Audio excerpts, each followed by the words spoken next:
Michele Garris, and I'm the owner of chelseasofnewyork.com.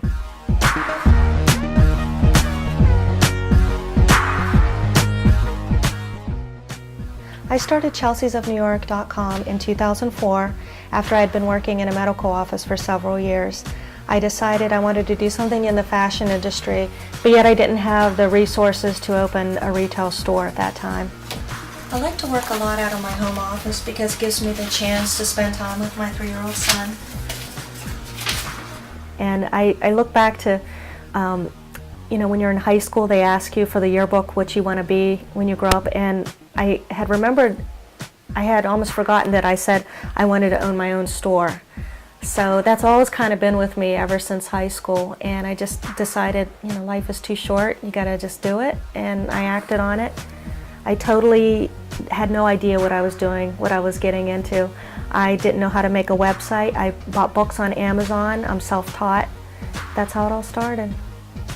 Well, when Chelsea's of New York first started, I remember the first year I had about $3,000 in sales, and I just thought, this is great, this is a perfect hobby, it's making me a little bit of extra money, and from there it just took off. I actually started out with just selling gowns and dresses on my site, and kind of as an afterthought I added the costumes. So Chelsea's of New York wasn't even supposed to be a costume site. It was just evening gowns, dresses, and I just added them at the last minute, and the costume sales took off, actually better than the dresses and the gowns. I'm very excited this year because when I was in Los Angeles, I met with one of the major costume manufacturers, and they decided to produce a few of my own designs to their line this year. So this is just what I needed to move forward with Chelsea's of New York. For future plans for Chelsea's of New York, I'd like to go more in the design direction. I have a lot of great costume ideas. I did come out with a small line of my own designs this past Halloween season. They did very well, and I want to continue that. I'm actually in the process of working with a manufacturer now. Well, one of my favorite things to do for a photo shoot is actually style the shoot myself. I'll go out onto the set and make sure everything just looks perfect, make sure the models have all the right accessories, and make sure everything is put together the way I envision it to be.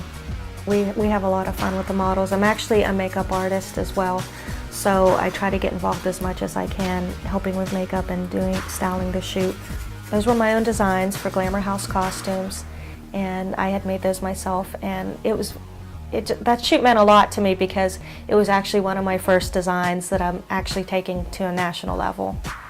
I think I actually scared the videographer and the photographer because while we were doing the photo shoot, I pulled out a knife, and for those of you that have seen the Black Swan movie, there's a scene between the black swan and the white swan, and a knife is involved. So I don't think he was ready for that, and that was a funny part. You go, girl! I didn't sign up for this. I think because I am a smaller company, I offer a little more personalized service.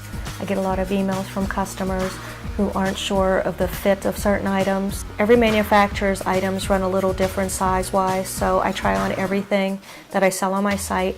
So if a customer has some questions about fit or what would look best for their body type, I'm able to help them out with that. I don't want pilgrim costumes, but a lot of girls don't want the super short, super sexy costumes either. I'm trying to incorporate costumes that will work with a wide range of figure types. I've always been a creative person all my life. I actually enjoy making flyers for events, and I enjoyed putting together my website. I designed that on my own. I try to think about what I would want in a costume. I look at a lot of the other designs that are out there, and I think of ways that I can improve on that.